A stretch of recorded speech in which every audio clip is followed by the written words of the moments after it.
ഫാസിസത്തിനെതിരെ, സാമ്രാജ്യത്വത്തിനെതിരെ, അമേരിക്കയുടെ ആധിപത്യത്തിനെതിരെ ശക്തമായി സംസാരിക്കുന്നു. പക്ഷേ സൗദി അറേബ്യ പോലുള്ള രാജ്യങ്ങളിൽ നിന്ന് എഡിഷൻ ആരംഭിക്കാൻ ശ്രമിക്കുന്നു. ഇതിനൊക്കെ ഫാസിസത്തിനൊക്കെ എതിരായിട്ട് ശക്തമായ പ്രതിരോധം ഇന്ത്യയിൽ നടത്തുന്നു എന്ന് വിലയിരുത്തപ്പെടുന്ന CPM-ന്റെ പ്രവർത്തകർ കൊല ചെയ്യപ്പെടുന്നു, അവരെ ആക്രമിക്കപ്പെടുന്നു. ഇവിടെ ഒരു വൈരുദ്ധ്യമില്ലേ? നമ്മൾ മനസ്സിലാക്കേണ്ട ഒന്ന്, CPM-ന്റെ പ്രവർത്തകർ കൊല ചെയ്യപ്പെട്ട സാഹചര്യങ്ങള് അതിനു മുമ്പ് അവിടെ എന്തെങ്കിലും വേറെ സംഭവിച്ചിട്ടുണ്ടോ എന്നുള്ളത് നോക്കണം.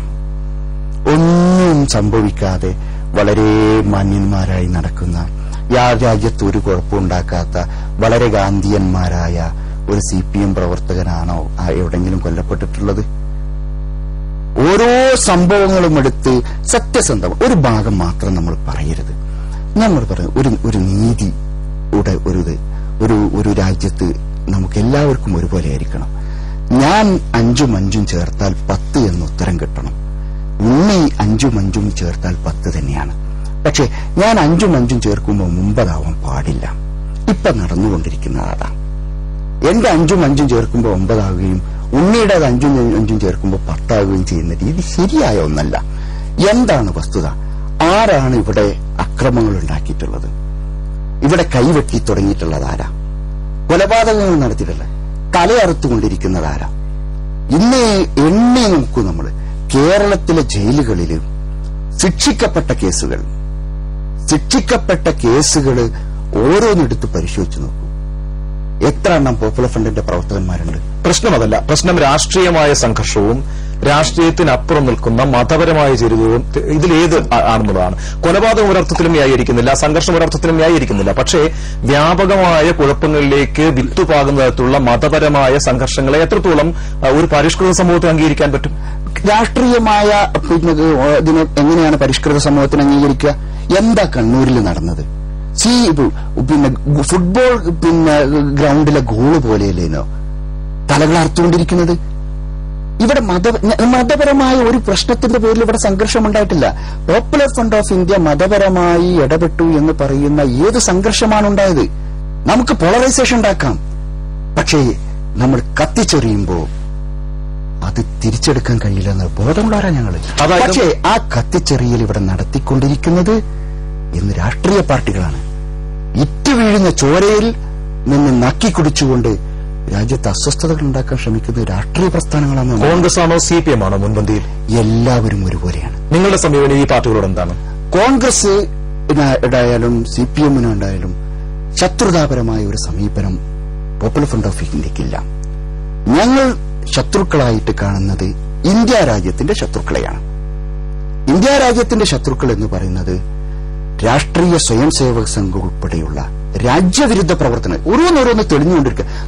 നിങ്ങൾ ഇത്ര മൃഗീയ വൃത്തികെട്ട രീതിയിലാണ് കൊലപാതകങ്ങൾ നടത്തി ആയിരക്കണക്കിന് ആളുകളെ കൊന്നുകൊണ്ടിരിക്കുന്നതിന് പുറമെ സ്ഫോടനങ്ങൾ ഉണ്ടാക്കി അതിന്റെ ഉത്തരവാദിത്വം ഒരു സമുദായത്തിന്റെ മുകളിൽ കെട്ടിവെച്ചിട്ട് ഇന്നും സബർമതി ജയിലിൽ കിടക്കുന്നത് 100 കണക്കിന് ചെറുപ്പക്കാര്.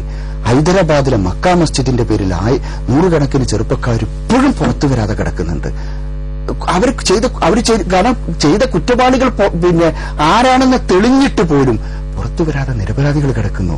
ഇങ്ങനെ ഒരു വിധ്വംസക പ്രവർത്തനങ്ങൾ രാജ്യത്ത് ഈ കേരളത്തിലെ ഒരു ചെറുതെന്ന് ഞാൻ പറയുന്നില്ല, ഒരു കുറ്റകൃത്യം ഏതായാലും ശരി, പക്ഷെ ഒരു സംഭവത്തെ നമ്മൾ ചർച്ച ചെയ്യുമ്പോൾ പോലും ഇന്ത്യ രാജ്യത്ത് വിധ്വംസക പ്രവർത്തനങ്ങൾ യഥാർത്ഥത്തിൽ നടത്തിയിട്ടുള്ള, രാജ്യത്ത് പോളറൈസേഷൻ ശക്തമാക്കാൻ പറ്റുന്ന രീതിയിലുള്ള, മുസ്ലിം സമുദായത്തെ രാജ്യവിരുദ്ധരെന്ന് മുദ്രകുത്താൻ പറ്റുന്ന രീതിയിലുള്ള പ്രചരണങ്ങൾ നടത്തിക്കൊണ്ട് അക്രമങ്ങൾ നടത്തിക്കൊണ്ടിരിക്കുന്ന ഈ വിഭാഗത്തെക്കുറിച്ച് നമുക്ക് ഉരിയാട്ടമില്ല, നമ്മൾ സംസാരിക്കുന്നില്ല, നമ്മൾ ചർച്ച ചെയ്യുന്നില്ല. തെറ്റാണ്. ഒരു പ്രശ്നമുണ്ടാകുമ്പോൾ ആ പ്രശ്നത്തിന്റെ അടിസ്ഥാനത്തിൽ മാത്രമേ ചർച്ചകൾ ആരംഭിക്കാൻ കഴിയുള്ളൂ. ആ ചർച്ചകളിൽ ഇത്തരത്തിലൊക്കെ വികസിക്കുകയും ചെയ്യും. ഒരു പ്രശ്നം ഇതാണ്, എല്ലാ വർഷവും ബാബറി മസ്ജിദിന്റെ വാർഷികം നടക്കുമ്പോൾ കൃത്യമായി പോപ്പുലർ ഫ്രണ്ട് പ്രചരണം നടത്തുന്നു. നമുക്ക് മറക്കാൻ കഴിയില്ല. തീർച്ചയായും നിരന്തരമായി അതൊരു ചർച്ചാ വിഷയമാക്കി സമൂഹത്തിനകത്ത് നിർത്തുന്നു. തീർച്ചയായും കാശ്മീർ പ്രശ്നം പ്രധാനപ്പെട്ട ഒരു ക്യാമ്പയിനായി നിലനിൽക്കുന്നു. കേരളത്തെ കാശ്മീരാക്കരുത് തുടങ്ങിയ സ്ലോഗനോടുകൂടി പ്രചാരണങ്ങൾ നടക്കുന്നു.